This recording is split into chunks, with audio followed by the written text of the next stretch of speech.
올해 아무것도 안 했어도 이거 하나만 알면 20년 어려질 수 있어요. 뿌리째 뜯겨나가는 이게 뭐냐고요?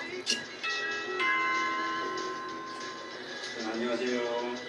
오늘도 양변기를 스스로 셀프로 교환하는 방법을 자세하게 이렇게 설명을 한번 드리도록 하겠습니다. 오늘도 이 양변기를 교체 이렇게 하러 왔는데요. 기존에 있던 변기를 한번 보고 물 내려가는 정도가 어떤가, 왜 그러려고 하는가, 이런 한번 보고 양변기 조립부터 설치까지 한번 해보도록 할게요. 저게 이제 기존의 스타일인데요. 요곳에 이제 이게 일체형이라 해가지고 위에 물탱크가 여기 같이 있어요. 같이 있는데 수압이 조금 나와요. 이렇게 한번 눌러볼게요.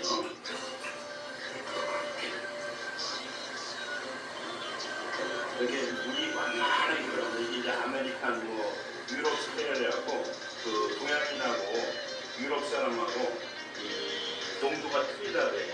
농도가 틀려서 유럽, 아메리카, 미국 사람들은 이런 정도에서 물이 천천히 내려가도 문제가 없는데 한국 사람이나 동양 사람은 이 굵기가 딱딱해가지고 이렇게 잘 안 내려간답니다. 그래서 집주인들이 답답해가지고 교환을 하려고 하는 이런 상태입니다. 자, 한번 내려가보면 물이 했다가 내려가면 내려가는데 근데 요거 장점이 있어요. 물소리가 별로 안 나요. 물이 안 나요. 이제 스피스라든가 동양 사람 거는 물소리가 왕 나고 요거는 잔잔하게 흘러갑니다. 여기 변기를 박스에서 분리해 놨거든요. 이거 보면 이거 투피스라 그러는데 요것이 이제 물탱크가 되겠고요. 물탱크 가변이가 앉는 부분, 그 다음에 뚜껑과 요 외부 이제 수전이 요거를 교환할 때는 요걸 해도 되고 안 해도 되는데 그 앵글 밸브, 간붙이 앵글 밸브, 그다음에 하수관하고 만나는 요 정신. 저기 반대 먼저 설명드리면은 요것이 이제 그 변기 하부에 들러붙고 여기 이렇게 돼갖고 변기하고 밀착을 해서 냄새라든가 이게 안 나게끔 됐어요. 그다음에 요 파이프에 PVC 파이프가 100A인데 그것이 요 오링하고 딱 맞춰갖고 또 밀폐가 돼갖고 냄새가 안 나고요. 정신. 그다음에 여기 이제 이 물탱크 내부에 들어가는 구성물입니다. 그 구성물부터 먼저 조립을 하게 됩니다. 여기가 가장 좀 복잡합니다. 먼저 중앙에 불탑이라고 이렇게 했는데 이 고무를 안으로 이렇게 좀 밀어넣고요. 물을 통제하는, 물을 닫았다 열었다 하는 곳이 있는데 폼에 이렇게 하고 딸깍 들어가면 돼요. 딸깍, 이쪽도 딸깍 들어가면 이렇게 열리게 돼 있어요. 요것을 장착을 하는데 변기가 이제 있는데 물탱크가 있으면은 중앙에 이제 장착되는데요. 이쪽 부분에 손잡이, 이쪽에 휠을 이렇게 간섭을 받고 움직여야 돼요. 그래서 그게 중앙에 있을 것이 아니라 약간 뒤쪽으로, 이쪽 한 이 정도 이렇게 위치하게 되면은 다른 거하고 간섭을 안 받게끔 돼 있어요. 이렇게 하고 장착을 하겠습니다. 일단 이렇게 해서 여기 공기를 뜯으면은 링이가 나오는데 링이 중에 첫 번째 링이 있는데 링이 거칠거칠한 부분, 이렇게 반질반질한 부분이 있어요. 반질반질한 부분이 요 나사가 이렇게 할 때 미끄러지라고 해서 바깥으로 옮겼습니다. 바깥 안으로 끼고요. 나사를 잠가줍니다.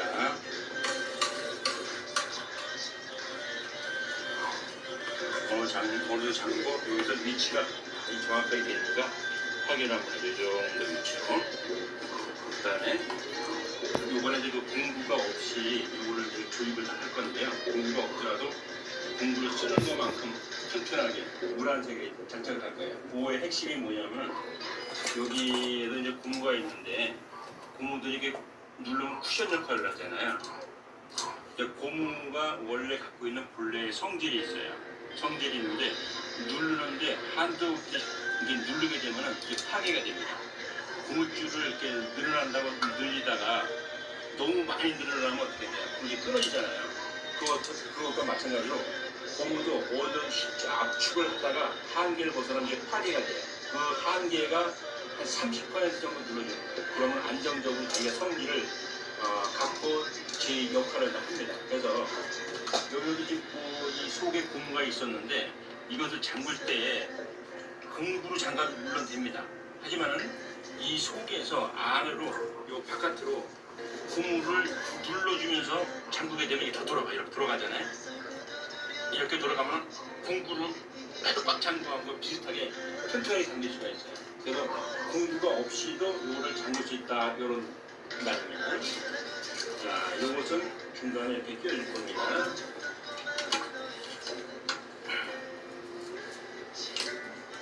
이렇게 해주고요. 두 번째는 요것은 이제 그 물탱크하고 요 본체하고 연결해주는 부분이에요. 그 고무가 이렇게 되게 끼워주고 너트가 4개가 있는데 얇은 걸 하나 잡아요. 얇은 거. 두께가 차이가 나요. 얇은 거를 하고 여기다가 이제 저쪽에서 이쪽으로 올 건데 저쪽 안에서 이쪽으로 안 보고 그 꽂기가 불편하잖아요. 그럼 손가락 같은 거 집어넣어. 그럼 저쪽 손가락에 만져질 거 아니겠어요? 그럼 딱 만져지는 걸 중심으로 해서 집어넣으면 쏙 나가요. 얇은 걸 그래서 이렇게 장착을 하고요. 이렇게 해서 그냥 잠그면 오늘 잠그면 안 잠궈져요.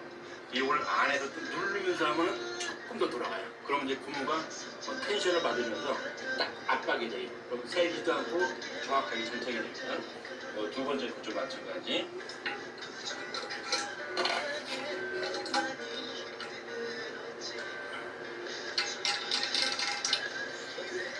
근데 어느 정도는 속에서 누르면서 잠깁니다. 그리고 요것은 하부하고 교체하면서 요 밑에서 뒤일 건데 왔다 갔다 보면 부실염가 있거든요. 여기서 살짝 잠가놨다가 많이 풀어주면 됩니다. 다음은 요 필베고 돌이 역할을 하는 건데 이게 위로 다 쓰면은 물이 땡겨서 수속을 하고 이게 내려오면은 물이 길게 그 수돗물이 나오게끔 돼 있어요. 이거 장착하게 되면은 이렇게 물이 나가는 호스를 먼저 연결을 해주고요. 이렇게 여기 구멍이 있죠? 여기다가 이렇게 장착을 합니다. 들어가는데 이 호스가 왔다 갔다 하는 위치는 중앙 정도로 할 거예요. 이렇게 중앙 정도 간섭을 안 받게 돼 있어요. 이렇게 하고 여기 나왔던 나사로 손잡입니다. 손으로 잠궈갖고 이 안에서 방향을 다시 한번 확인해줘요. 방향을 약간 좌측으로 하죠. 우측으로 약간만 주시고요. 이렇게 중앙 정도로 이렇게 가게끔. 그 다음에 이렇게 해서 속에 있는 휠을 꽉 잡고 이걸 눌러주는데 지금 속에서 안 누르고 할게요. 안 돌아가거든요. 안 돌아가는데 속에서 이제 다시 눌러줘요. 눌러주면서 하면 또 돌아가요. 이렇게. 그럼 이 꽉 잠궈진 겁니다. 그 다음에 여기에 그 고압 포스라고 벽에 있는 관부치 앵글벨브하고 만나갖고 변기 물통 연결하는 건데요. 이것도 잠가줍니다. 잠가주는데 바깥에서만 이렇게 잠그게 되면 아까 휠밸브가 돌아가겠죠. 여기에 있는 이 휠밸브를 꽉 잡고 조여줍니다. 이렇게 휘진이 안 되라고. 이렇게 잠가줬고 됐고요. 다음은 손잡이.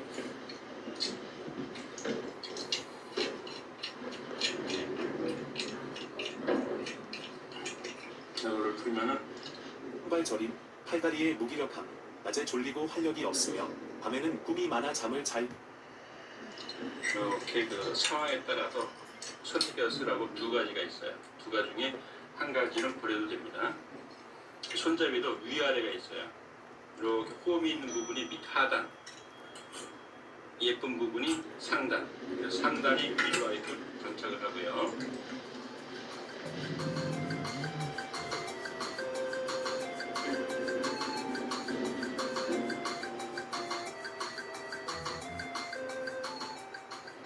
됐고요. 움직이면 됩니다. 그리고 유지한다는 요것을 여기다 띄워줘요. 띄워주고 너무 이렇게 여유가 많아도 안 되고 너무 빡빡해도 안 돼요. 약간 닿으면서 약간의 이렇게 흔들림이 있을 정도. 그 정도로 해서 속으로 딸깍하게 되면 됩니다. 이렇게 장착하게. 그다음에 이 호스는 반드시 중앙으로 향하도록 이렇게 막아줘야 돼요. 이것이 이제 또 설치를 하면서 나중에 역할을 설명을 드릴게요. 상당히 중요한 부분입니다. 이렇게 하게 되면은 요 물탱크 안에 있는 조립은 이제 끝납니다. 끝나고 요 앉는 부분 변기에 옛날 같으면은 요 하부가 홈이 있어갖고 여기서 이제 장착을 하면 되는데 요같이 이렇게 반치마형은 바깥에 볼트를 잠글 수 있는 공간이 없어요. 그래서 장착을 먼저 해주고 갖고 들어가서 장착을 해줘야 됩니다. 요 부분이 바로 이렇게 돼서 요 정심하고 만나서 눌러갖고 꽉 해서 냄새가 안 나게 고정되는 부분입니다. 이렇게 그리고 아까도 말씀드렸지만 요 부분이 이제 하나하고 만나서 패킹 역할을 하는 요것이 되겠습니다. 요 두 가지는 반드시 장착을 잘 해줘야 됩니다. 요거를 이렇게 하고요. 기대처럼 이렇게 끼워서 이제 몇 프로 돌아가게끔 돼 있어요. 이렇게 이게 깎아진 부분이 있고 뭐 있는데 좁은 쪽으로 갖다가 대고 이렇게 하면 회전이 안 되게끔 돼 있어요. 이렇게 한 상태에서 이거 장착을 할 겁니다. 이렇게 해서 구멍이 있잖아요. 이렇게 장착을 해줍니다.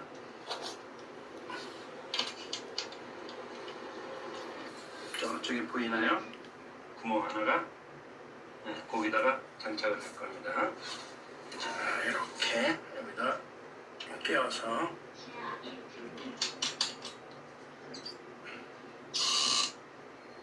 이 정도로 조여주고요. 이 뚜껑을 끼워줍니다. 이렇게 이러면 이 하부도 조립 준비가 다 끝났습니다. 그리고 뚜껑 조립하는 걸 한번 보여드릴게요. 뚜껑을 조립하는데 저희 같으면은 옆에서 이렇게 잠글 수가 있었는데 이것도 커버가 되어 있기 때문에 옆을 잠그기가 힘들어요. 장착을 하면은 뒤에 손도 안 들어가기 때문에. 그래서 장착을 하는데 먼저 장착을 해도 되고 아니면 요새는 이제 쉽게 하기 위해서 뒤에서 안 하고 위에서 볼트만 잠가서 체결할 수 있는 그런 세트가 나와 있어요. 어떻게 원리가 뭐냐면은 요게 이제 볼트를 조이게 되면은 이게 뒤로 이렇게 물러나요. 이렇게 당기죠. 이게 벌어지니까 이 벌어지는 심행에 의해서 딱 잠길 수 있도록 이렇게 됩니다. 자, 한번 당겨볼까요? 이렇게 벌어나죠. 이렇게 벌어지면서 잠그는 거예요. 그래서 위에서 스크류만 돌려주면은 장착이 되게끔 돼 있어요. 요거를 이제 장착할 때는 사인펜 하나를 준비하면 좋아요. 이렇게 위치를 하고 좌우 앞면 이렇게 맞춰주고요. 앞면하고 좌우를 맞춰주고 어느 정도만 이렇게 맞았잖아요. 그러면은 여기다가 이제 표시를 해줘요. 위치가 어딘지 위에 옆에 이렇게 조금만 표시해도 돼요. 이렇게 하고 이걸 뺄 겁니다. 자, 이렇게 그러려면 점이 보이잖아요. 점이 보이면은 요게 이제 분해를 하는데 요 빨간 버튼을 딱딱 누르면 요게 딱 나오게 되어 있어요. 이렇게. 그리고 이거를 다시 조립할 때는 이렇게 하고 딱딱 하면 이렇게 안 빠져나가요. 분해할 때는 눌러서 빼고 그래서 여기다가 이렇게 되는데 요것만 먼저 장착을 해주면은 이렇게 이제 아까 볼펜을 찍었던 부분을 유사하게 맞출 수가 있잖아요. 이렇게 맞춰갖고 조립을 하는데 이렇게 맞춘 상태에서 이걸 넣어갖고 위치를 잡는 거예요. 이렇게 그럼 다시 한번 이렇게 보이고 살짝 보이고 이 정도 되면은 장착을 해도 위치가 잘 맞을 거예요.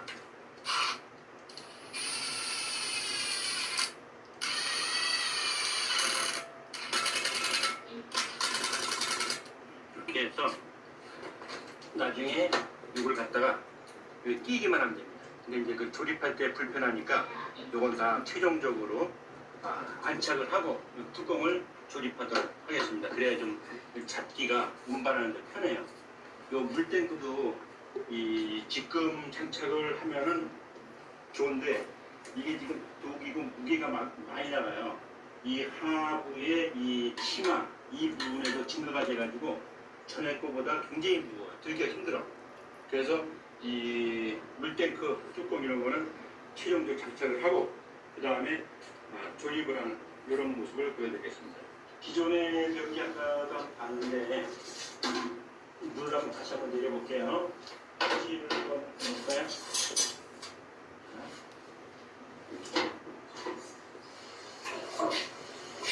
상당히 좀 완만하죠. 대신 이제 조용한 게 특징이고 장점이에요. 근데 아주 너무 천천히 들어가니까 좀 힘들어요. 변기를 요거 이제 그 해체를 하려고 해요. 해체를 하는 데는 먼저 요 관무치 앵글 밸브라고 있는데 이걸 잠가줍니다.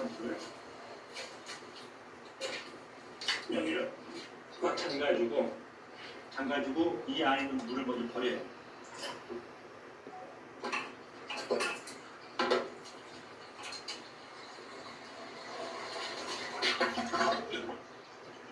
네, 물이 안 내려가요. 관무치를 잠갔으면 여기서 요거를 뜯어주고 이렇게 보면은 여기하고 나사가 연결되어 있죠. 이거를 틀어줍니다.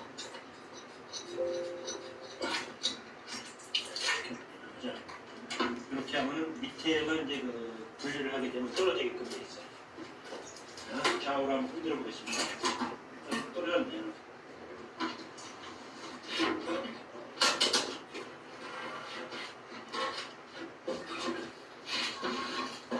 여기 비정상적이었던 펜싱을 썼군요.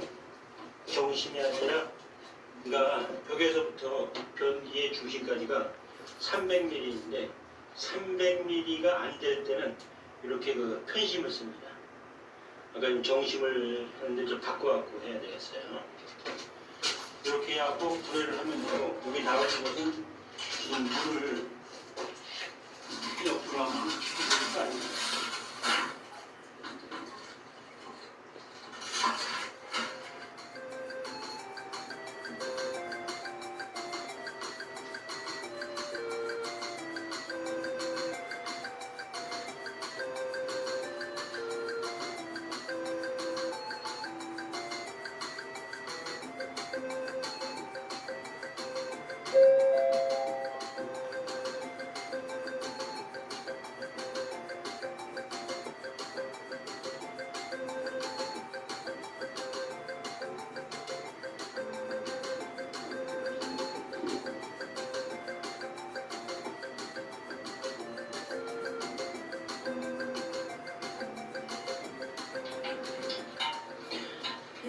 밑으로 눌러주면서 잠그게 되면 중앙에 있는 고무가 납작히 나게 덮치 신속하게 잘 잠기게 튼튼하게.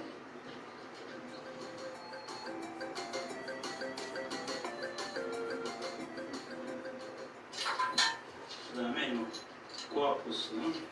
고압호스를 잡을 때는 이걸 오른쪽으로 돌리거든요. 이렇게 여기 호스가 이제 틀어질 수가 있어요. 그 미리 반대로 좀 이렇게 틀어갖고 조이게 되면은 그 틀어짐을 방지할 수가 있어요. 이렇게 놓고 원위치가 되면서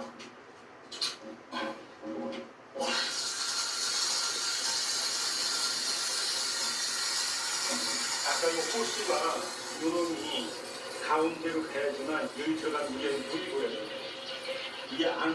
이 바깥으로 가게 되면 여기 물이 안 보여요.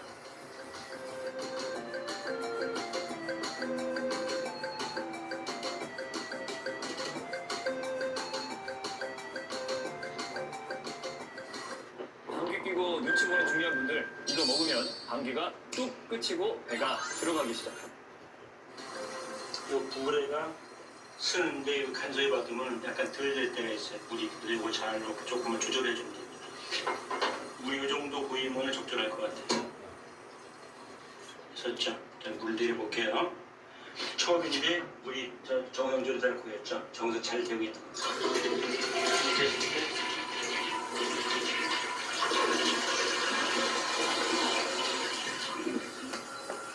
네, 아주 참 정상적으로 잘 되고 있습니다. 자,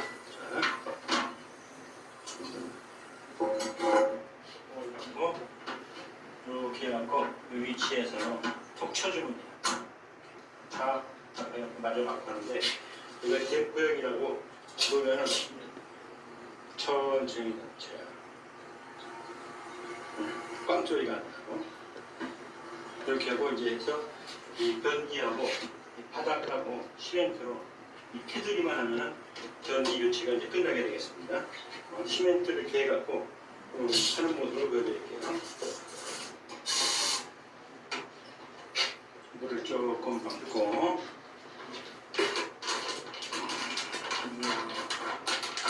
백시멘트인데 항균이라고 해서 약간 돼 있어요.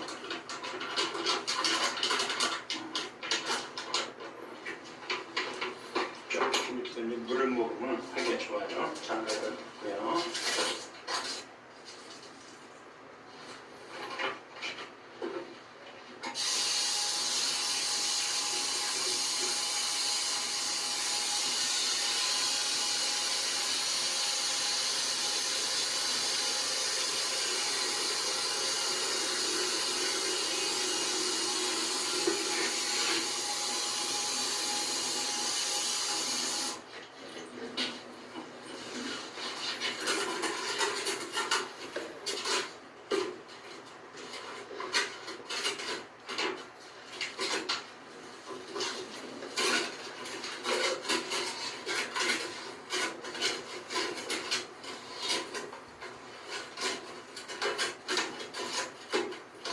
저가 약간 지른 상태거든요.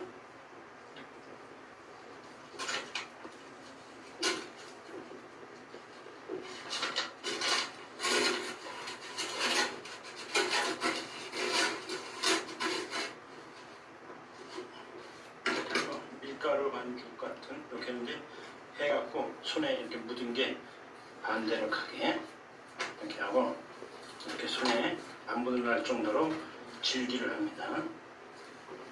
요 바깥으로 이거 하는데 이렇게 한 다음에 조금 이렇게 그 다음에 이 끝에서부터 속으로 눌러주면서 속으로 들어가게 하면서 눌러주면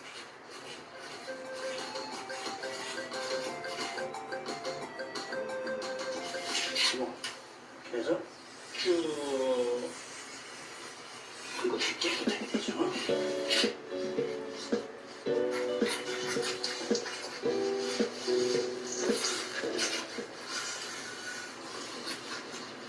스펀지로 물 이렇게 흥건하게 한 상태에서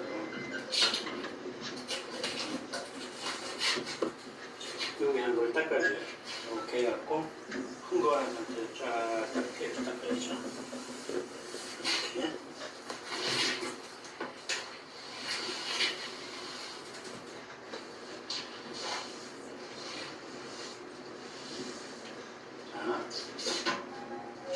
여기 갖다가 수정에다 연결을 했고요. 조금 물탱크 연결을 물이 이제 아까 가기 전하고 내려가는 거라고 보실까요?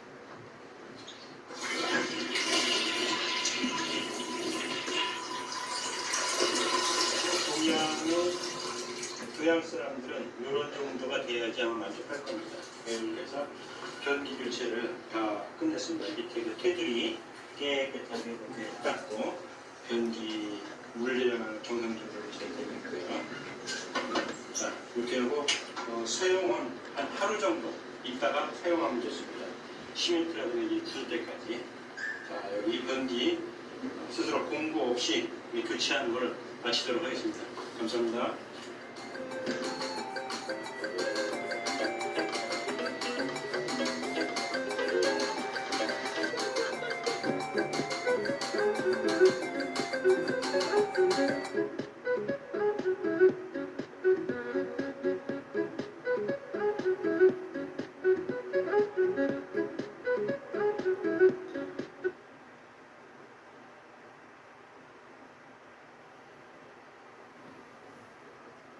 마을버스가 차량 넉 대와 건물 외벽을 들이받는 사고가 났습니다. 중국산 전기버스였는데요. 경찰은 버스의 결함은 없는지 국과수에 분석을 의뢰했습니다. 백승현 기자입니다. 서울 성북구의 내리막길. 제한속도가 시속 30km인 어린이 보호구역을 마을버스 한 대가 질주해 내려옵니다. 속도를 주체하지 못한 채 덜컹거리며 달려갑니다. 잠시 뒤 버스는 신호를 기다리던 차량 넉 대를 들이받고 맞은편 건물과 충돌한 뒤에야 멈춰섰습니다.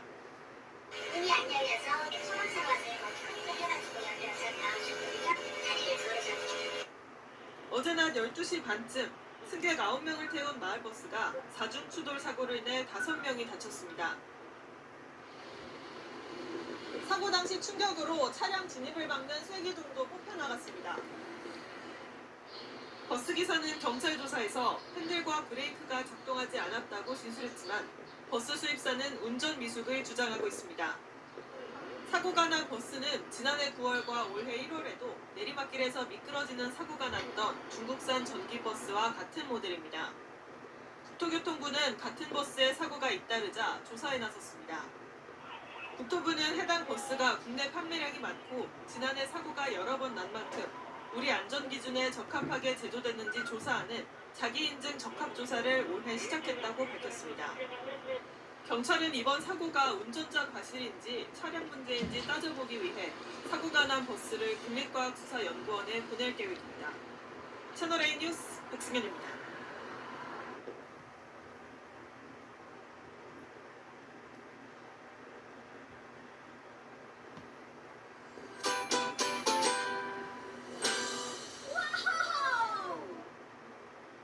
버스가 정류장에 서 있던 택시와 다른 버스를 잇따라서 들이받았습니다.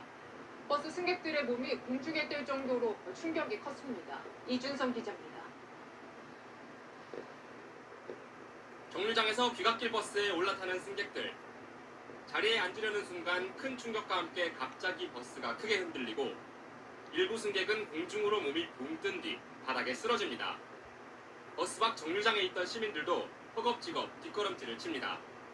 어젯밤 10시 40분쯤 서울 지하철 당산역 근처 버스 정류장에서 시내버스가 돌진한 겁니다. 속도를 줄이지 않고 진입한 버스는 멈춰있던 택시를 밀친 뒤 앞에 서 있던 버스까지 들이받고서야 멈췄습니다. 무너지는 줄 알았다니. 그 정도로 소리가 컸어요. 이 소리가 안 들리니까 브레이크 잡는 소리가 안 들렸어요. 이 사고로 버스 승객 등 현장에 있던 시민 19명이 다쳤지만 다행히 경상에 그쳤습니다. 운전자는 경찰 조사에서 브레이크가 작동하지 않았다고 말한 것으로 알려졌습니다. 해당 버스는 지난 2020년 이후 수입된 중국산 전기버스입니다. 중국산 전기버스는 오르막길에서 시동이 꺼져 뒤로 밀리며 승객들이 다치거나 호구대 맨홀 뚜껑이 버스 바닥을 뚫고 올라오는 등 크고 작은 사고가 끊이지 않고 있습니다. 하지만 해당 시내버스 회사는 매주 차량 점검을 철저히 하고 있고 지금까지 전기버스 관련 고장사고도 없었다고 설명했습니다. 경찰은 사고를 낸 버스의 디지털 운행장치 기록 등을 토대로 정확한 사고 경위를 조사할 계획입니다. 채널A 뉴스 이준성입니다. 마을버스가 오르막길에서 시동이 꺼지면서 17명을 태우고 뒤로 미끄러졌습니다. 중국산 전기버스였는데요. 버스 기사들은 차량 결함을, 버스 제조사의 운전 미숙을 사고 원인으로 각각 주장하고 있습니다. 이기상 기자입니다. 내리막길 끝 마을버스가 멈춰서 있고 소방대원들이 부상자를 응급처치합니다. 버스와 주택 담 사이에 끼어있는 SUV 차량은 앞부분이 심하게 찌그러져 있습니다. 어제 저녁 7시쯤 서울 홍지동에서 발생한 사고입니다. 마을버스는 가파른 언덕을 오르던 중 뒤로 10여 미터를 밀려 내려간 뒤 이곳까지 내려와 주차된 차량과 부딪혔습니다. 버스는 차량 2대와 충돌한 뒤 막다른 곳에서 멈춰섰고 버스에 타고 있던 승객 17명이 다쳤습니다. 갑자기 일찍 왔을 때 버스 갑자기 시동이 꺼지더니 갑자기 그거 뒤로 확 갔다고. 버스 제조사 측은 기사의 운전 미숙 때문에 사고가 났다고 주장하는 것으로 알려졌습니다. 하지만 마을버스 운전기사들 주장은 다릅니다. 중국산 전기버스를 쓰는데 평소에도 고장이 잦았다는 겁니다. 잘 가다가 갑자기 안 가요. 가서만 가고 가야겠다니. 안 가는 거는 이동거리는 것뿐만 아니라 고장이 잦아요. 국내 전기 전기버스 40%가 중국산인 가운데 품질과 안전성 논란은 계속 불거지고 있습니다. 지난달 태풍 카눈 북상 때 경남 창원에서 맨홀 뚜껑이 솟구쳐 바닥을 뚫고 올라온 사건이 있었는데 이 역시도 플라스틱 바닥재를 쓴 중국산 전기버스였습니다. 경찰은 이번에 사고가 난 마을버스 블랙박스 영상 등을 토대로 정확한 사고 원인을 조사하고 있습니다. 채널A 뉴스 이기상입니다.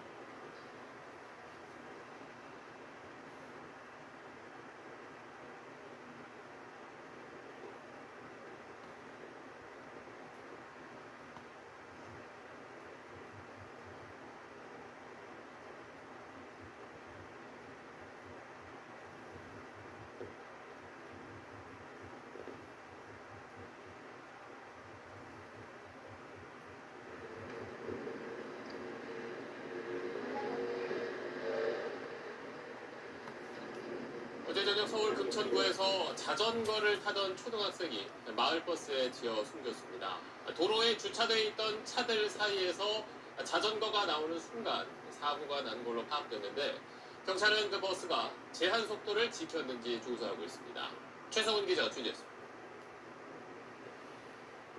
편도 1차선 도로 위에 마을버스가 멈춰서 있고 뒤에는 소방 차량이 있습니다. 소방대원들은 버스 아래에 깔린 사람을 구조합니다. 어제 저녁 7시 15분쯤 서울 금천구의 한 도로에서 마을버스가 초등학교 6학년 남학생 A군이 탄 자전거를 들이받았습니다. 삼거리에서 방향을 튼 버스는 횡단보도를 지나 이곳에서 자전거를 탄 학생과 부딪혔습니다. 소리가 나가지고 갔더니 바퀴가 내리고 있더라고요. 제 기사한테 앞으로 좀 빼라고 그렇게 하고 119 부른 거예요. 심정지 상태로 구조된 A군은 병원으로 옮겨졌지만 끝내 숨졌습니다. 이번에 그 아이 아빠한테 단체 카톡을 적었나봐요. 하늘나라 갔다고. 그럼 저희 애랑 친한 친구였어가지고. 경찰 조사 결과 사고 당시 길가에는 차량 여러 대가 주차돼 있었는데 차들 사이로 A군이 탄 자전거가 도로로 나오는 순간 사고가 난 것으로 파악됐습니다. 해당 도로는 어린이 보호구역은 아니지만 규정 속도는 시속 30km였습니다. 마을버스 운전기사 60대 B씨에게 음주나 약물을 복용한 정황은 발견되지 않았습니다. 되게 많이 힘들어하시죠. 오래 근무하셨는데요? B씨를 교통사고 처리 특례법상 치사 혐의로 입건한 경찰은 블랙박스와 운행 기록계 등을 토대로 제한속도 준수 여부 등 정확한 사고 경위를 조사하고 있습니다. SBS 최순입니다.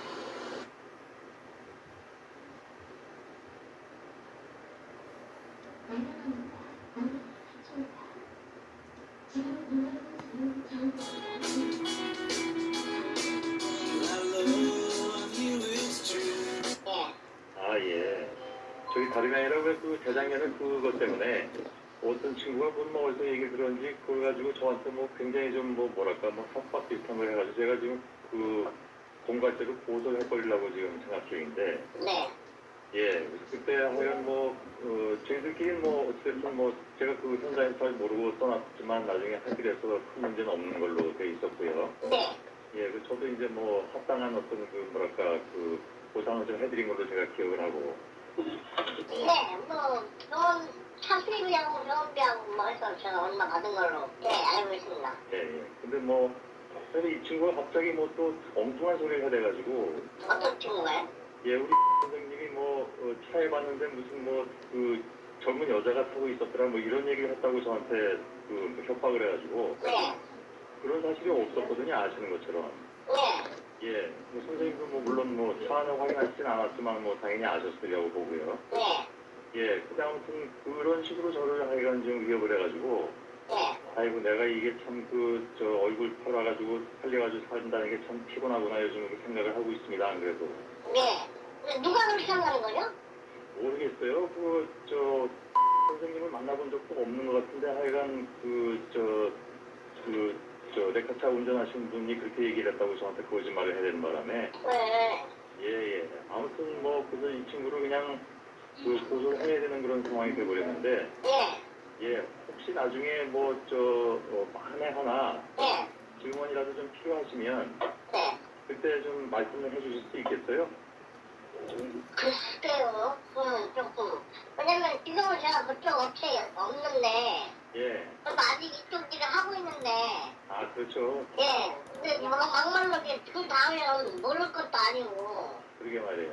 예. 예, 그다음 아무튼 그냥 제가 그냥 여쭤본 걸로 할게요. 그러면 그런 얘기하는 거는 너무 말이 안 되는 거라서. 근데 뭐 말이 안 되는 거일 수도 있는데요. 예. 글쎄요, 지금 녹음을 하고 계신지는 모르겠는데, 아니요, 그건 하지 않아요. 예, 예. 예, 아니, 우리 소장님께서 아니다라고 그러시면 제가 뭐 드릴 말씀은 없습니다. 근데 예, 예. 제가 현장에서 여자분이 내리는 거를 봤거든요. 아니, 여자분이 내린 적이 없어요. 그래요? 예. 아니, 같이 계속 쭉 계셨기 때문에 아시잖아요. 계속 경찰. 그럼 제가 잘못 어두워서 잘못 봤을 수도 있는데, 아니, 큰 길가에서 누가 이렇게 내려서 가겠어요. 아니요, 큰 길가는 아니었어요. 저희 교회 뒤였거든요. 예, 거기서 내린 사람 없어요. 그래요? 뭐 그런 건 없나 보죠. 제가 잘못 봤을 수도 있는데, 저는 그렇게 봤었는데, 아니에요. 그건 왜냐면 이거 정확하게 말씀 안 해주시면 나중에 제가 이 친구를 고소하게 되면 네. 같이 피해를 입으세요. 그러니까 그건 정확하게 해주셔야 돼요. 왜냐면 이건 사람의 프라이버시하고 관련된 문제인데 네. 거기서 내린 사람 없어요. 잘 아시는 것처럼. 저는 그냥 모르고 그냥 떠났고 나중에 이제 쫓아오셔가지고 같이 만났잖아요. 네네네네. 예, 그 사이에 내릴 사람이 어딨어요? 아니, 그 사이에 내렸던 사람이 아니라요. 예, 예. 근데 저는 어두워서 정확하게는 기억이 안 나는데, 예, 예.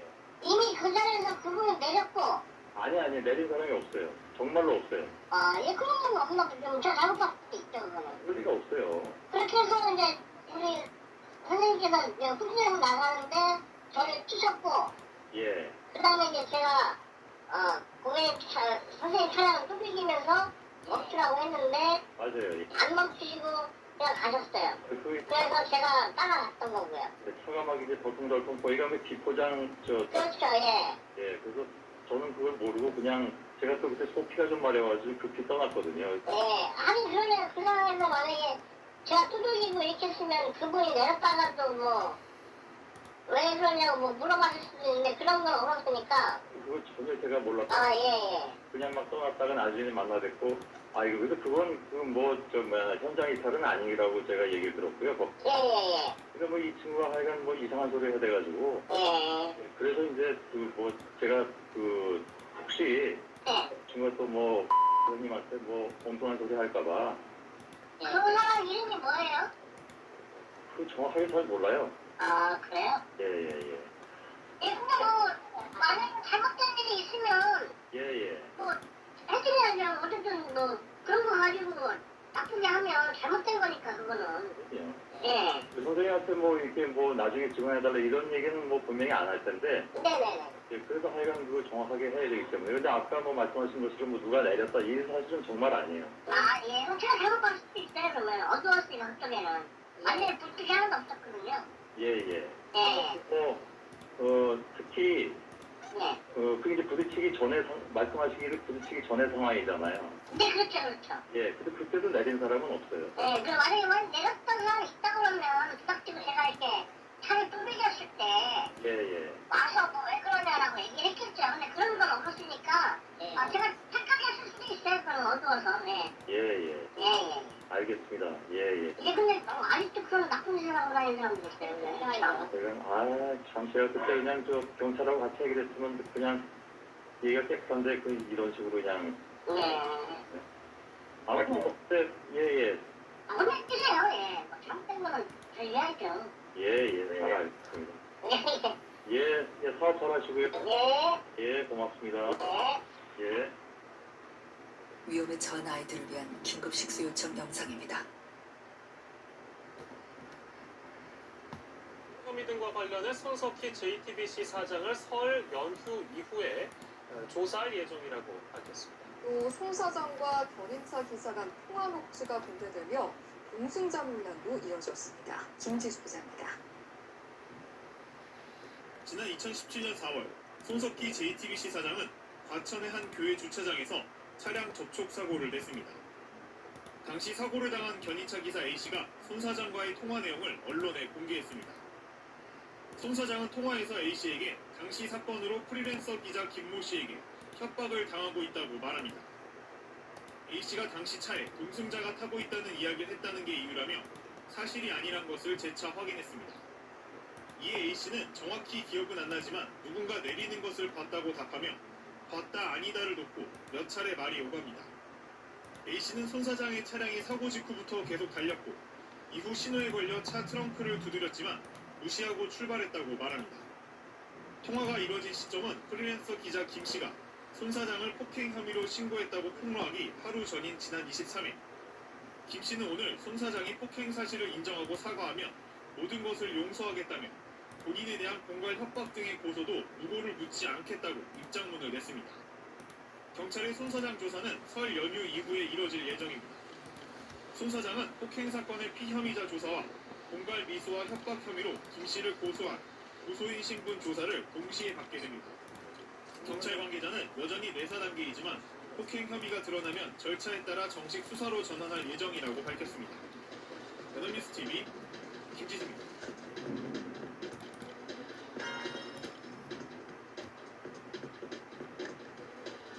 손석희 JTBC 사장과 프리랜서 기자 사이에 벌어진 폭행 공방으로 하루 종일 여론을 뜨겁게 달궜습니다. 물론 아직은 양쪽의 주장이 첨예하게 다르고 어떻게 보면 단순한 사건일 수도 있습니다만 이렇게 여론이 뜨거운 건 손 사장이 가진 언론인으로서의 영향력이 그만큼 크기 때문이라고 할 수 있을 겁니다. 따라서 저희도 이 사건을 우리 사회에 지대한 영향력을 가진 한 공인의 문제로 신중하게 생각했습니다. 자, 이 사건은 지난 2017년 4월 10일로 들고 올라갑니다. 손 사장이 경기도 과천의 한 교회 주차장에서 교통사고를 냈는데 나중에 이걸 알게 된 프리랜서 기자가 손 사장에게 수협 협박을 했다는 것이 손 사장 측의 주장입니다. 그런데 어떤 사고였길래 손 사장이 이렇게 오랫동안 협박을 감수해야 했던 것일까? 첫 번째 의문은 여기에 있습니다. 저희가 당시 사고 피해자를 단독으로 만나서 어떤 사고가 났었는지 그리고 손 사장이 어떻게 했는지 직접 얘기를 들어봤습니다. 구민성 기자가 취재했습니다. 과천 시내의 한 교회 앞 공터입니다. 지난 2017년 4월 손석희 JTBC 사장이 차량 사고를 낸 장소입니다. 당시 견인차 기사 A씨는 주민차의 시동이 걸리지 않는다는 접수를 받고 출동했다가 사고를 당했습니다. 접수 차량의 시동을 걸어주는 사이 검정색 승용차가 후진을 하며 견인차 앞부분을 들이받았다는 겁니다. 범퍼가 눈에 보일 정도로 구부러졌고 라이트에 금이 갔다고 말합니다. A씨는 가해 운전자가 내릴 것이라 생각했지만 그대로 가버리자 곧장 따라갔다고 말했습니다. 1km쯤 따라간 끝에 검정색 차가 우체국 사거리 신호등 앞에 멈췄고 A씨는 멈춰서 차량에 다가가 차창을 두드렸지만 서지 않고 다시 달렸다고 말했습니다. 무전으로 도움을 요청해 동료 견인기사와 함께 따라붙었고 경찰에도 신고했습니다. 결국 검은색 차는 1.5km 정도를 더 질주한 뒤 고속도로 고가 밑에서야 멈춰섰다고 설명했습니다. A씨는 검은색 차에서 내린 건 손석희 사장이었다고 똑똑히 기억했습니다. 유명인인 탓에 명함만 받고 보냈고 출동한 경찰에겐 운전자와 합의했다고 말하고 돌려보냈다고 A씨는 말했습니다. 하지만 손 사장은 김모 씨가 공개한 녹음 파일에서 사고를 인지하지 못했다고 말합니다. 알고 있는 상황이기 때문에 그 친구들이 뭐 하고 있었는지 내가 잘 모르죠. 아, 상당히 그럼 뭐 한 몇백 미터를 가신 거군요. 예. TV조선은 A씨의 요청에 따라 A씨 육성을 쓰지 않았습니다. TV조선 우민성입니다.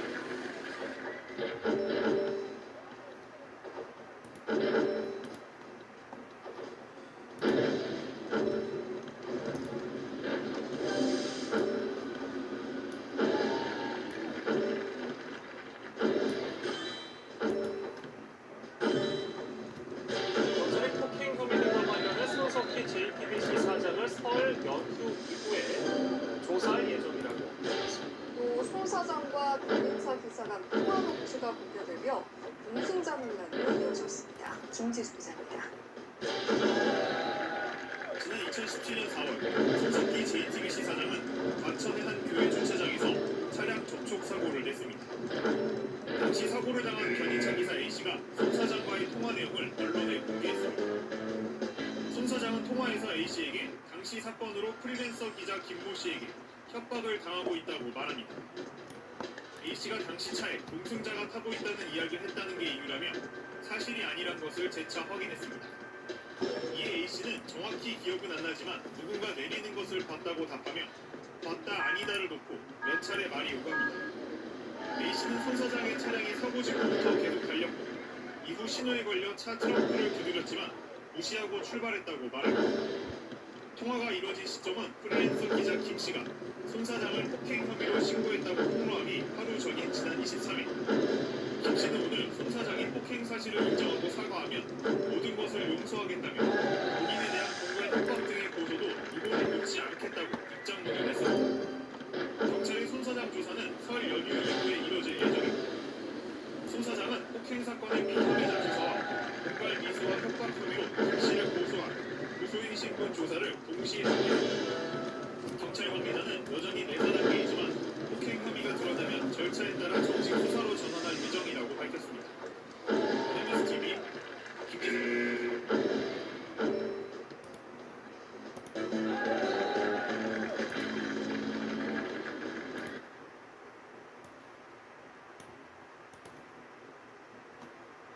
네, 지금부터는 예고해드린 대로 JTBC 손석희 사장의 세 가지 소식을 전해드리겠습니다.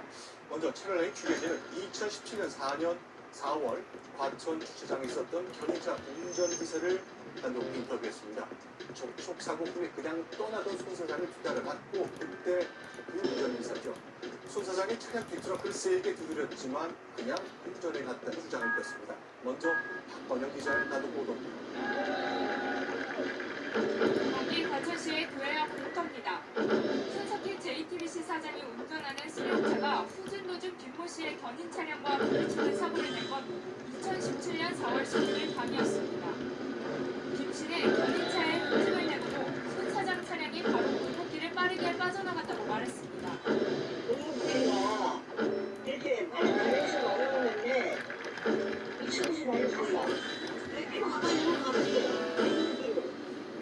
골목길을 나온 손 사장의 차량은 정부 종합청사 정문에서 좌회전해 교차로에서 신호에 걸릴 때까지 계속 달렸습니다. 당시 견인차 운전기사는 손 사장의 차량이 이후 우체국 사고리 신호에 걸리자 트렁크를 세게 두드렸습니다. 하지만 교통신호가 바뀌자 손 사장의 차는 김 씨를 뒤로하고 바로 출발했습니다. 그동안도 모를 정도로 많은 세기로 두드렸거든요. 그런데 거기서도 가시더라고요. 김 씨가 상향등을 켜고 경적도 계속 울렸지만 손 사장의 차량은 과천 공장간 고속도로 진출로 쪽으로 계속 이동했습니다. 교회 앞에서 시작된 두 차량의 추격전은 과천 인터체인지 근처까지 2km 넘게 계속됐습니다. 이곳에서 차량을 따라잡은 견인차 운전기사는 경찰에 신고했고 손 사장은 음주 측정을 받았습니다. 아니 그러는 게 아니에요. 아니 술 안 먹었으니까 괜찮아 부르자. 음주 시도 어려운데 안 나갔습니다. 손 사장은 이날 김 씨와 합의를 하기로 하고 다음날 150만 원을 김 씨에게 송금했습니다. 채널A 뉴스 박건영입니다.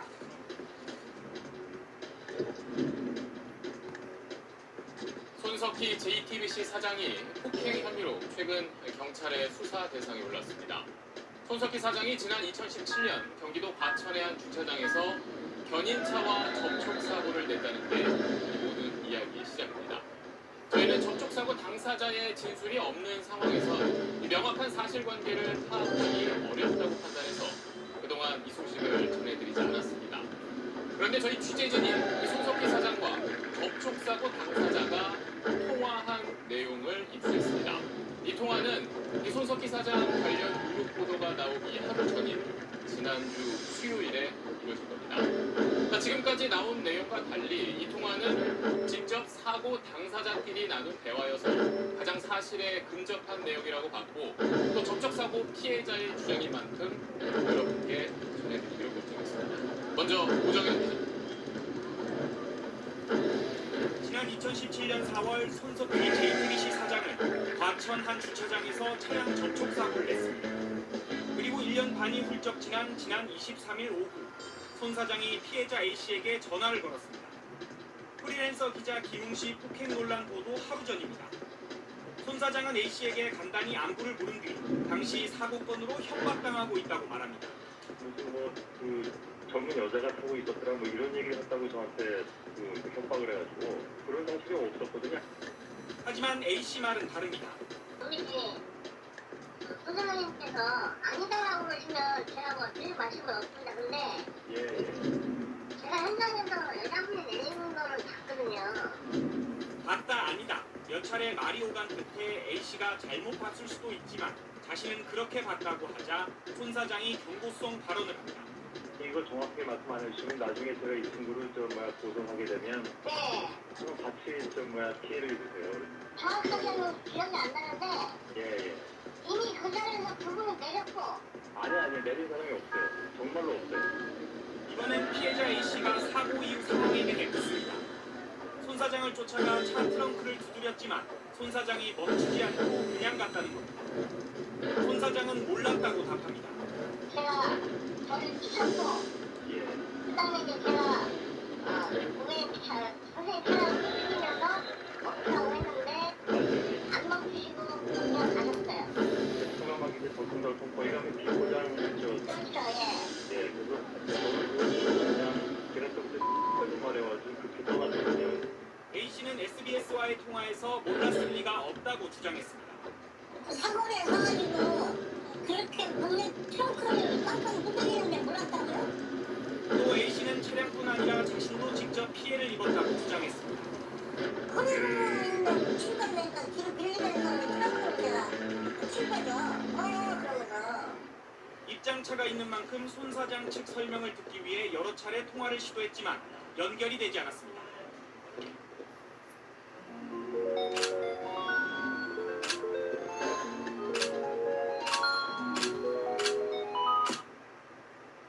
손석희 JTBC 사장의 접촉사고 의혹을 수사 중인 경찰이 2017년 4월 사고 당사자인 견인차 운전기사를 최근 불러 조사한 것으로 확인됐습니다.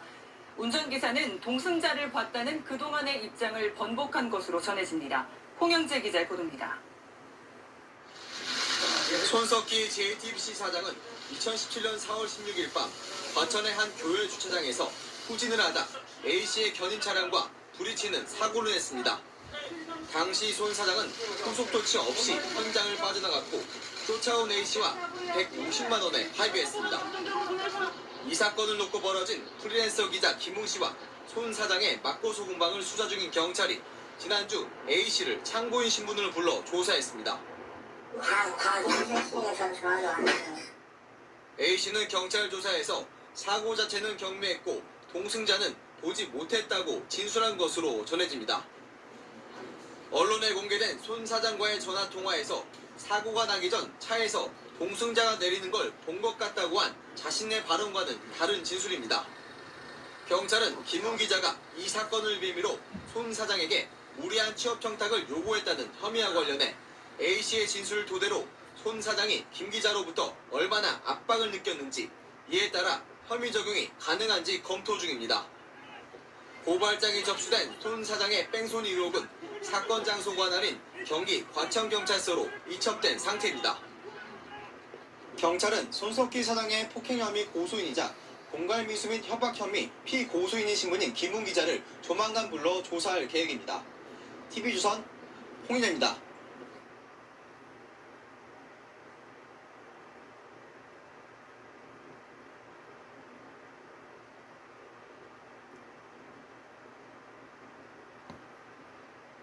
JTBC 손석희 대표와 한 프리랜서 기자가 벌이고 있는 진실 공방이 연일 관심을 끌고 있습니다.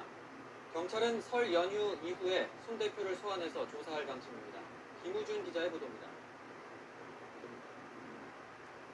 경찰은 손석희 대표를 설 연휴 이후 소환하겠다고 밝혔습니다. 아직 정확한 날짜는 정하지 않았지만 손 대표 측과 일정을 조율 중이라고 설명했습니다. 앞서 프리랜서 기자 김모 씨는 지난 10일 한 술집에서 손 대표에게 맞았다고 신고했고 경찰은 즉각 내사에 들어갔습니다. 이에 맞서 손 대표 측은 김 씨가 정규직 채용과 거액을 요구했다며 공갈미수와 협박 혐의로 고소했습니다. 이에 따라 경찰은 손 대표를 폭행 사건의 피혐의자 신분으로 조사한 뒤 공갈미수 사건에 대해서는 고소인 신분으로 조사할 계획입니다. 이러는 사이 대중의 관심은 엉뚱한 곳으로 쏠리고 있습니다. 손 대표가 지난 2017년 4월 접촉사고를 냈는데 당시 동승자가 누구냐는 겁니다. 손 대표와 김 씨의 주장이 엇갈리는 가운데 반전은 접촉사고 피해자인 견인차 기사가 나서면서 일어났습니다. 사고 발생 1년 9개월 만인 지난 27일 손 대표가 전화를 걸어왔다며 통화 내용을 언론에 공개한 겁니다. 손 대표는 통화에서 견인차 기사에게 동승자를 받느냐고 여러 차례 물었습니다.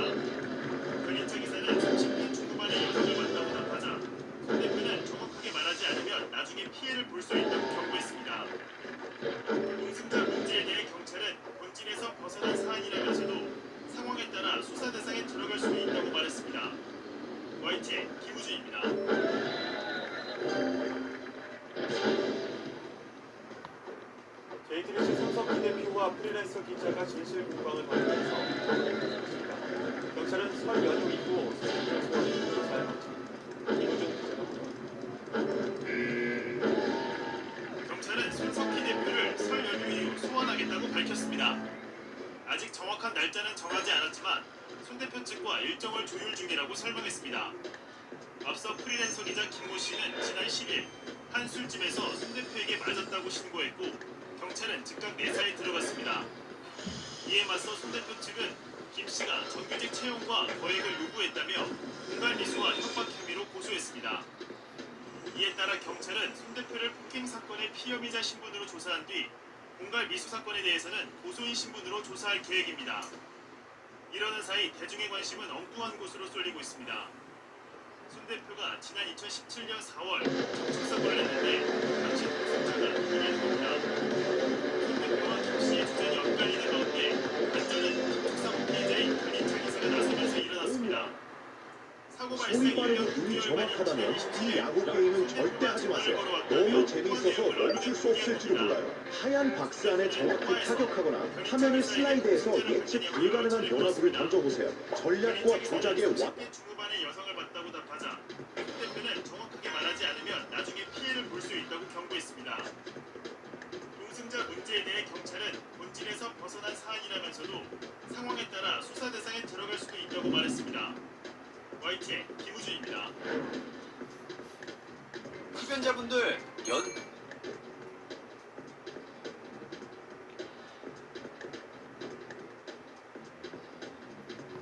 손석희 JTBC 사장이 프리랜서 기자를 폭행한 혐의로 약식 기소됐습니다. 기사 무마를 조건으로 취업을 제한했다는 업무상 배임 등의 혐의에 대해서는 무혐의 결론이 내려졌습니다. 김민성 기자입니다. 손석희 JTBC 사장에 대한 수사의 쟁점은 폭행 여부와 기사 무마 대가로 취업 제한이 이루어진 문제였습니다. 프리랜서 기자 김웅 씨는 폭행 사건 당시 손 사장이 본인의 교통사고 기사를 막기 위해 JTBC에 채용해주겠다는 제안을 했다고 주장했습니다. 자신이 이를 거절하자 폭행했다는 겁니다. 손석희 사장은 그러나 불법적인 취업 청탁을 한 건 오히려 김 씨라며 정신 차리라는 의미에서 손으로 툭툭 건드린 정도였다고 맞섰습니다. 모든 혐의를 전면 부인하신 겁니까? 사실은 밝혀지겠죠. 양측의 첨예한 주장 속에 수사기관은 1년 만에 결론을 내놨습니다.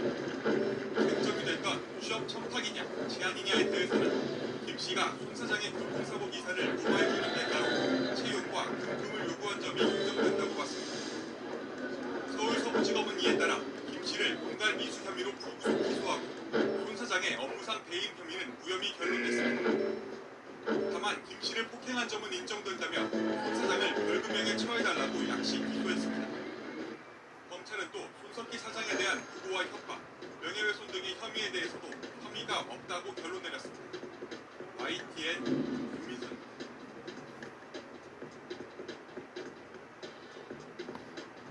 JTBC 손석희 사장의 뺑소니 의혹을 수사하고 있는 경찰이 손 사장에게 출석을 요구하고 날짜를 지금 조율하고 있습니다. 손 사장을 상대로 대면 조사를 할 필요가 있다는 건데 경찰은 손 사장을 공개 소환할 예정입니다. 윤재민 기자입니다. 손석희 JTBC 대표이사의 뺑소니 의혹을 수사하는 경찰이 조만간 손 사장을 공개 소환하기로 했습니다. 피해 차주와 사고 조치에 대한 인식이 달라 서면 등이 아닌 직접 대면 조사가 필요하다는 판단 때문입니다. 경찰 경찰 관계자는 손 사장에게 출석을 요구했고 답변을 기다리고 있다며 날짜가 정해지면 공개하겠다고 말했습니다. 손석희 대표는 지난 2017년 4월 16일 경기도 과천의 한 주차장에서 견인차와 부딪힌 뒤 아무 조치 없이 현장을 빠져나갔다는 뺑소니 혐의로 조사받고 있습니다. 피해차주 A씨는 손 대표가 사고 직후 달아났고 동료와 함께 3km를 쫓아가 붙잡았다고 말했습니다. A씨는 사고 당시 동승자를 목격했다고 언론에 밝히기도 했지만 경찰 수사가 시작되자 동승자를 보지 못했다고 진술했습니다. 손 사장은 접촉 사실을 몰랐고 경미한 사고여서 서로 합의했다며 뺑소니 의혹을 부인해왔습니다. 동승자는 없었다고도 주장했습니다. 앞서 경찰은 손 대표를 고발한 시민단체 대표와 피해 차주 A씨를 불러 참고인 조사를 마쳤습니다. TV조선 윤재민입니다. 손석희 JTBC 사장과 맞고소전을 벌이고 있는 프리랜서 기자 김웅 씨가 경찰에 출석했습니다. 취재진 질문에는 어떤 답도 하지 않았습니다. 홍영재 기자입니다. 프리랜서 기자 김웅 씨가 아침 일찍 변호사와 함께 서울 마포경찰서에 출석했습니다. 지난 1월 손석희 JTBC 사장으로부터 폭행을 당했다며 신고한 지 51일 만입니다. 깜짝이다가 동승자 못 봤다고 진술했는데 어떻게 생각하세요? 점심시간쯤 잠시 휴식을 취하러 조사실 나온 김웅 기자는 이번에도 취재진의 질문에 아무런 말을 하지 않았습니다. 손석희 사장이 그만큼 혼받고 고소한 거는 되세요? 김웅 씨는 지난 2017년 4월 손 사장이 접촉사고를 낸 뒤 그냥 갔다는 제보를 취재하다 손 사장으로부터 JTBC 채용 등 회유를 받았고 폭행까지 당했다고 주장합니다. 반면 손석희 사장은 김 씨가 사고를 빌미로 일자리를 청탁했고 폭행도 손으로 툭툭 건드린 게 전부라는 입장입니다. 이런 가운데 경찰은 지난주 견인차 기사 A씨를 불러 조사했는데 A씨는 언론 인터뷰와 달리 동승자는 보지 못했고 경미한 사고였다고 진술했습니다. 폭행의 정도와 일자리 제한 등 양측 간 입장이 첨예하게 엇갈리는 상황이어서 손석희 사장과 김웅 기자의 추가 소환과 대질신문 가능성도 제기되고 있습니다. TV조선 홍인재입니다.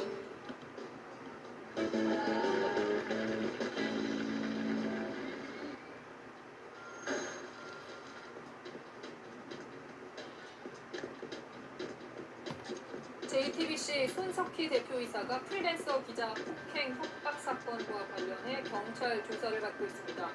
오늘 아침에 출석했는데 조사가 지금까지 계속되고 있습니다. 김민찬 기자입니다. 오전 7시 40분 경찰과 약속한 시간보다 20분 먼저 도착한 손석희 JTBC 대표이사. 취재진 질문에 아무 대답을 하지 않고 곧바로 조사실로 향했습니다.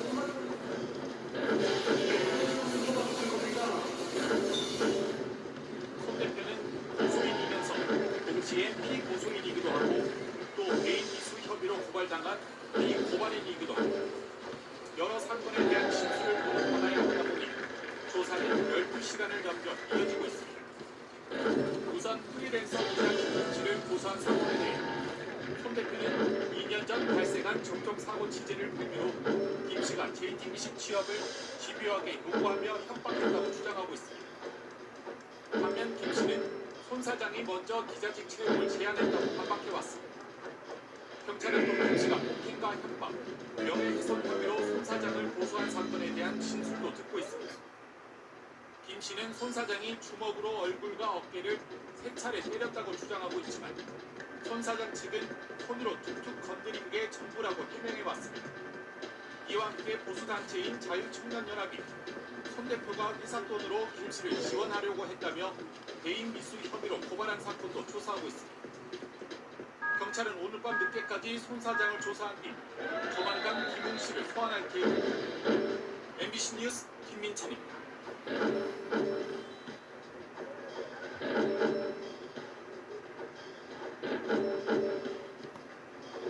손석희 JTBC 사장과 관련해 저희가 제보를 하나 받았습니다.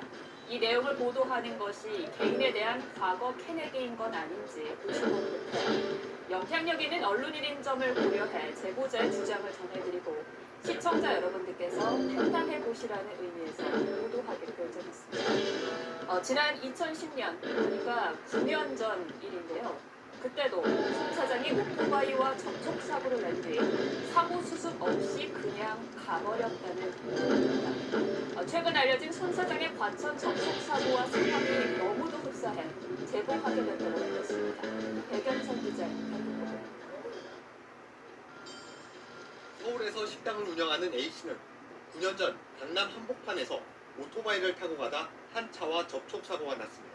하면서 저를 제 왼쪽을 치고 막 그대로 직진해서 개문을 내면서 출발을 했어요. 그 차가.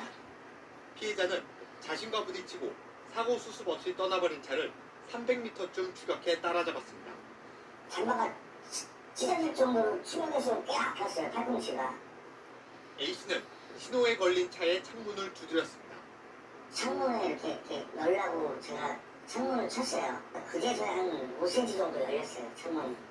그러고 나서 보니까 대한민국 사람 누구나 다 알던 그분이더라고요. 지금 손석희 씨 아니세요? 했더니 네, 저는 손석희입니다. 피해자 A씨는 손 사장이 처음에는 접촉사고를 인정하지 않았다고 주장합니다. 그래서 분쟁에 대비해 차 앞쪽에서 사진을 찍기 시작하자 손 사장이 태도를 바꿨다고 말합니다.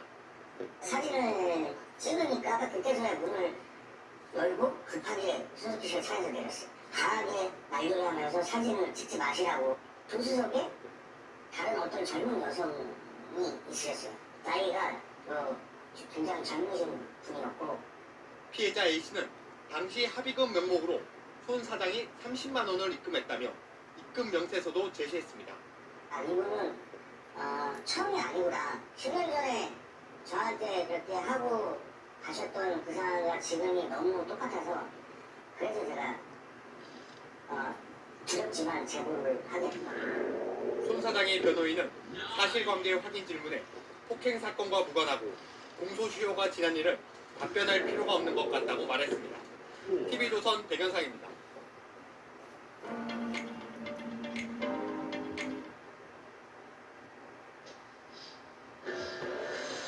이렇게 손석희 사장과 프리랜서 기자 김씨 간의 공방이 이어지면서 쟁점도 다양해지고 있습니다. 이런 현실을 염두에 둔 걸까요? 손 사장이 자신의 팬클럽에 긴 싸움을 시작하게 될 것 같다며 짧은 소회를 밝혔습니다. 백승훈 기자의 보도입니다. 손석희 JTBC 사장이 자신의 팬클럽 사이트에 올린 소회길이 뒤늦게 공개됐습니다. 모든 사실은 밝혀지리라 믿는다며 앞으로 파생될 의혹까지 입구해둔 것으로 보입니다. 흔들리지 않을 것이니 걱정 말라는 당부도 남겼습니다. 이글은 프리랜서 기자 김모 씨와의 폭행 시위가 첫 보도된 직후인 24일 저녁에 올라왔습니다. JTBC 뉴스룸에서의 직접 해명과 공식 입장 후 백호에 앞서 첫 입장 표명인 셈입니다. 특히 긴 싸움을 시작할 것 같다고 예고했는데 실제로 김 씨와의 공방이 이어졌습니다. 이날 손 사장 측이 자신은 폭행 가해자가 아니라 협박 피해자라고 주장하자 곧바로 다음날 김 씨는 폭행 시비가 있던 동의 영상을 공개하고 무슨 소리야?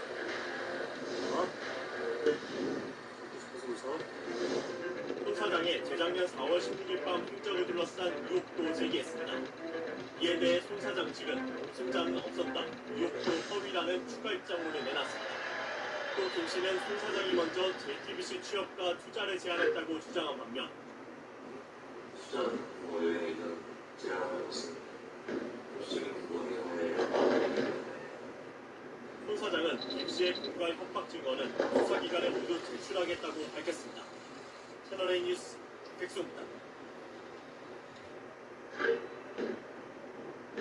네, 이번에는 손석희 JTBC 사장과 N번방 사건의 주범 조주빈 그리고 김웅 기자 사이에 얽힌 사기 사건 속보로 이어가겠습니다. 손 사장은 이들의 뒤에 삼성이 있다는 말을 듣고 신고하지 않았다고 그제 JTBC 기자들에게 해명했다고 하죠. 하지만 김웅 기자는 삼성이 배우라는 걸 알았다면 더더욱 신고했어야 하는 거 아니냐 이렇게 반박을 했습니다. 김웅 기자 역시 이번 진흙탕 싸움의 당사자지만 손 사장이 협박을 받고도 신고를 안 한 이유는 여전히 납득하기 어려워 보입니다. 백연상 기자입니다. 삼성이 프리랜서 기자 김웅 씨의 배후에 있다는 JTBC 손석희 사장의 주장이 알려지자마자 김 씨는 어젯밤 반박 영상을 올렸습니다. 삼성이라는 대한민국 최대 기업이 김웅과 조주빈을 사주했는데 신고를 안 했어요? 자신의 배후에 삼성이 있고 신변 위협을 느꼈다는 손 사장이 수사기관에 신고를 하지 않은 점은 이해할 수 없다는 주장입니다. 그러면서 조주빈이 자신에게 손 사장의 개인사도 언급했지만 믿지 않았다는 말도 했습니다. 교회 옆 주차장에 정차돼 있던 손 사장의 차 안에 X가 타고 있었다. 이 있었다. 라고 주장했지만 저는 믿지 않았어요. 지난해 조주빈은 2017년 과천에서 발생한 것으로 의심되는 손 사장의 뺑소니 사건 영상이 자신에게 있다며 김 씨에게 돈을 요구했습니다. 김 씨는 조주빈이 통화 녹취 등을 들려줘 믿을 수밖에 없었다고 주장합니다. 저에 대한 정말 입에 담을 수도 없는 인신공격적인 비방을 조주빈에게 텔레그램으로 얘기를 했고, 경찰은 김 씨의 신고로 지난해 말 빈 USB를 넘겨 김 씨로부터 1,500만 원을 가로챈 조주빈의 일당 A 씨를 붙잡았습니다. JTBC 손석희 사장 측은 삼성이나 사생활에 관련된 김 씨의 주장에 대해 입장을 내지 않고 있습니다. TV조선 백연상입니다. 자, 지금부터는 손석희 JTBC 사장의 폭행 논란 관련 소식 집중해서 전해드리도록 하겠습니다. 먼저 저희가 말씀을 드릴 것은 저희가 차량 접촉사고 피해자 측과 인터뷰를 했습니다만 피해자 측이 노출을 꺼려해서 지금 이틀째 피해자의 육성을 쓰지 않고 있다는 점을 먼저 말씀을 드립니다. 자, 어제 저희가 손석희 JTBC 사장이 2017년 경기도 과천의 한 주차장에서 냈던 사고 경위를 보도해드렸습니다. 자, 그런데 피해자 측은 이 사건이 보도된 직후에 손 사장이 차량 접촉사고가 난 지 20개월여 만에 처음으로 직접 전화를 걸어왔다고 밝혔습니다. 손 사장이 동승자를 봤는지 거듭 물어봤다는 게 피해자 측의 얘기입니다. 먼저 구민성 기자입니다. 손석희 사장과 김웅 기자의 폭행 논란이 보도된 건 지난 24일입니다. 사건의 발단이 된 손 사장의 과천 차량 접촉사고도 보도됐습니다. 그런데 접촉사고 피해자는 보도 직후 전화 한 통을 받았다고 말합니다. 손석희 사장한테 전화가 왔다는 겁니다. 뉴스가 터진 직후라고 설명합니다. 지난 2017년 4월 이곳에서 일어난 사고 처리 문제로 통화를 한 뒤 20여 개월 만에 처음으로 손 사장이 직접 전화를 걸어온 겁니다. 뜻밖의 전화를 받은 피해자 측은 2년 지난 번호를 가지고 있어 놀라기도 했다고 말했습니다. 피해자는 손 사장이 그날 일을 누구한테 말한 적 있는지, 동승자를 봤는지 물었다고 덧붙였습니다. 동승자를 확인했는지 여부를 2차례나 물었다는 겁니다. 김웅 기자는 손 사장이 처음에는 동승자가 없다고 했다가 노모였다고 말을 바꿨다고 주장하기도 했습니다. 구신당은 어머니를 일요일 밤에 모셔다 줬는데 누구 집인지 몰라요? 왜 몰라? TV조선은 손 사장이 피해자 측에 전화를 했는지 확인하기 위해 전화 접촉을 시도했지만 연결되지 않았습니다. 손 사장은 이에 앞서 동승자는 없었다며 이를 입증할 자료를 수사기관에 제출하겠다고 밝힌 바 있습니다. TV조선 구민성입니다. 내 피부를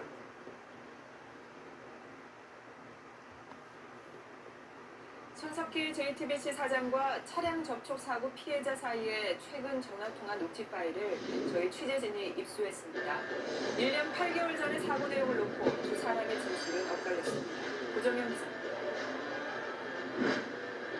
지난 2017년 4월 손석희 JTBC 사장은 과천 한 주차장에서 차량 접촉 사고를 냈습니다. 그리고 1년 반이 훌쩍 지난 23일 오후 손 사장이 피해자 A씨에게 전화를 걸었습니다. 손 사장은 A씨에게 간단히 안부를 물은 뒤 당시 사고건으로 협박당하고 있다고 말합니다. 젊은 여자가 타고 있었더라 뭐 이런 얘기를 했다고 저한테 협박을 해가지고 그런 사실이 없었거든요. 하지만 A씨 말은 다릅니다. 소장님께서 아니다라고 했죠. 제가 뭐 어떤 말씀은 없습니다. 근데 제가 현장에서 여자분이 내리는 거는 봤거든요.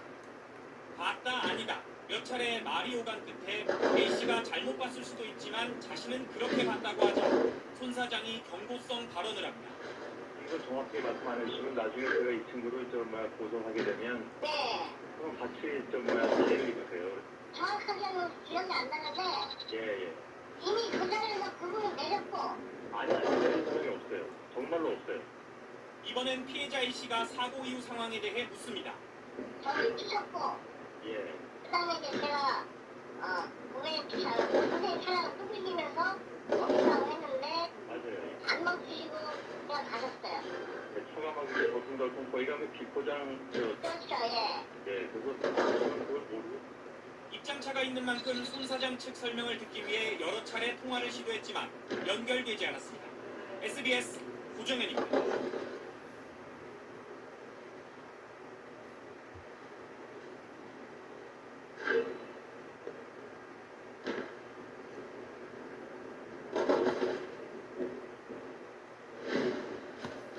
손석희 JTBC 대표이사와 고소전을 벌이고 있는 프리랜서 기자 김웅 씨가 19시간에 걸친 경찰의 조사를 받고 귀가했습니다. 조사를 마친 김 씨 측은 의혹이 완벽하게 소명될 것이라고 입장을 밝혔습니다. 김수현 기자의 보도입니다.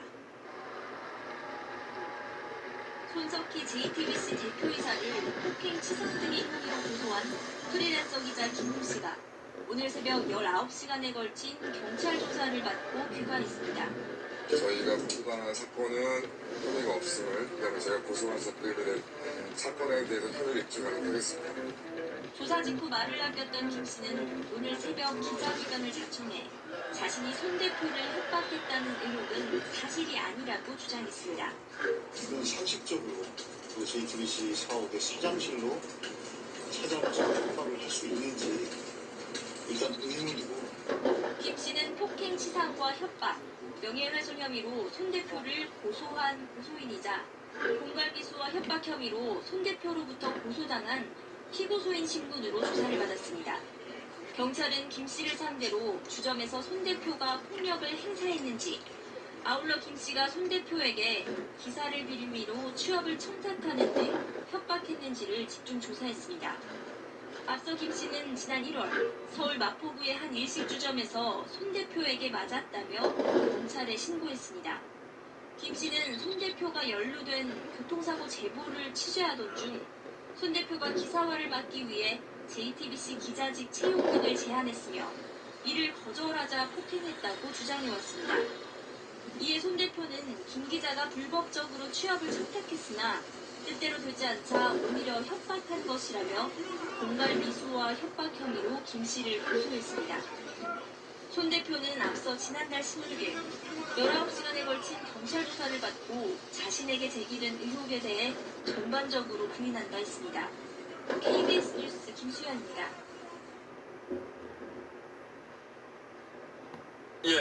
피해 견인차 운전자가 기억하는 당시 상황은 이런 것이었는데 손 사장은 어제 입장문을 통해 이 사실을 알게 된 프리랜서 기자 김모 씨가 자신에게 지속적으로 취업 청탁을 하며 협박을 했다고 주장했습니다.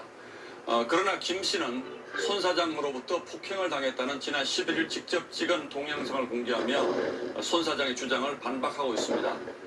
자신이 취업을 시켜달라고 협박한 것이 아니라 오히려 손 사장이 사건을 무마하기 위해서 자신에게 같이 일할 것을 집요하게 요구하다가 벌어진 일이었다는 주장입니다. 이 역시 두 사람 사이의 대화를 직접 들어보시고 판단하시기 바랍니다. 백연상 기자가 취재했습니다. 손석희 JTBC 사장에게 폭행을 당했다고 주장하는 김모 씨가 사건이 일어난 식당을 나온 뒤 손 사장과 대화를 나눕니다. 아무튼 같이 하지 않고요. 저는 분명히 제때 말씀드렸습니다. 왜 자꾸 죄송하냐? 김 씨는 곧바로 주점 바로 앞에 있던 상암 파출소로 들어가 손 사장으로부터 폭행을 당했다고 신고했습니다. 제가 방금 한 30분쯤 전에 JTBC 손석희 사장한테 주먹으로 2차례 얼굴을 가격당했거든요. 기록이라도 좀 남겼으면 좋겠는데. 신고를 마친 뒤 파출소를 나선 김 씨를 기다리고 있던 손 사장은 다시 한번 같이 일하자고 권유합니다. 진짜 팀이 일하자. 너만 당사자가 아니고 나도 당사자잖아. 나 너 좀 일 좀 시켜야겠어. 다른 사람 찾으세요. 뭘 찾아?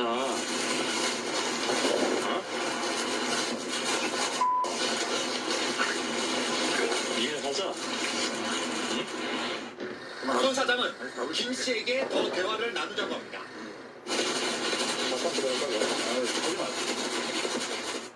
파출소로 다시 들어간 김 씨는 경찰의 도움을 요청했습니다. 네? 아니 소설 사장님께서 자꾸 못 가게 하세요. 저는 지금 귀가를 좀 해야 되겠거든요. 김 씨가 경찰과 함께 나오자 제지는 끝이 납니다. JTBC 측에 당시 상황 설명을 요구했지만 공식적으로 내는 입장 자료에 손 사장의 답변을 듣는 것은 어렵다고 설명했습니다. TV조선 백연상입니다.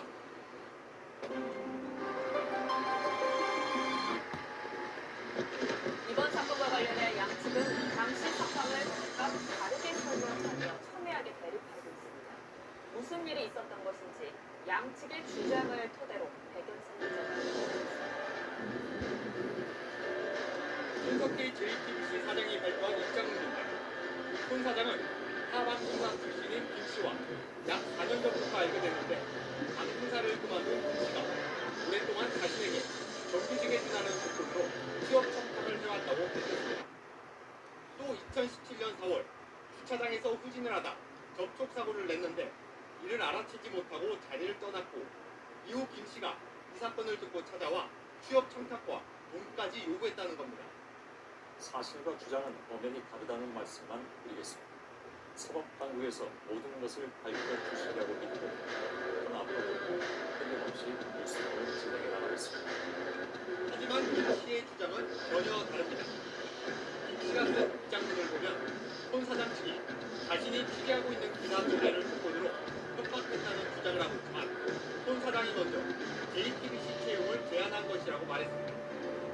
손 사장에게 해당 사실을 기사화하지 않겠다고 했지만 타사에 제보할 것이 두려워 자신의 영향력 안에 두려했다는 겁니다. 또 접촉사고 당시 손 사장은 90세 넘은 어머니를 태우고 있다고 말했지만 피해자들은 다르게 진술하고 있다고 김 씨는 주장했습니다. 자신의 말은 증거로 모두 밝힐 수 있다고도 말했습니다. 다 입증할 수 있어요. 손석희 일은 입증 싸움이라든지 입증 싸움 준비 다 돼 있으니까 언제든지 어디 주장하면 언제든지 발표할 수 있어요. 두 사람의 진실 공방은 결국 수사기관의 판단에 맡겨지게 됐습니다. TV조선 백연상입니다.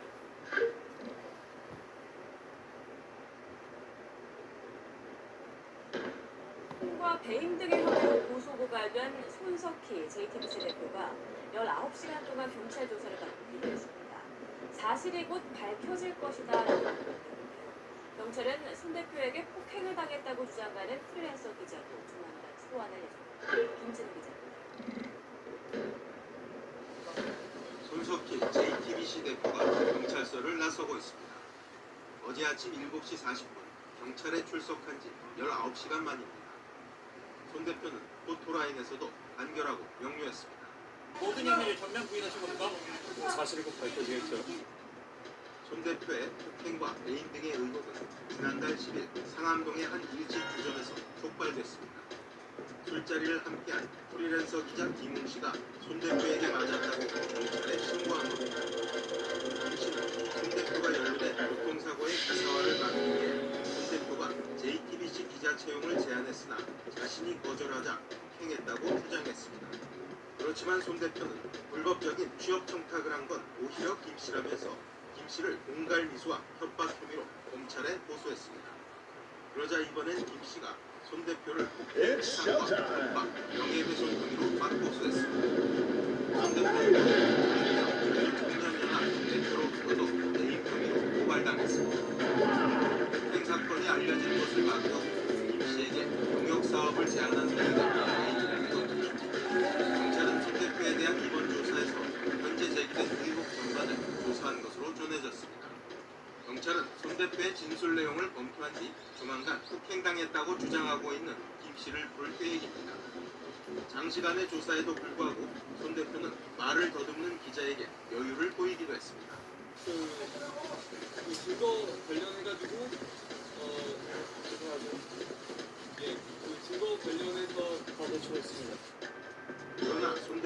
차에 타려는 순간 취재진과 일반인 수십 명이 한꺼번에 뒤엉키면서 손 대표가 탄 승용차는 힘겹게 경찰서를 빠져나갔습니다. YTN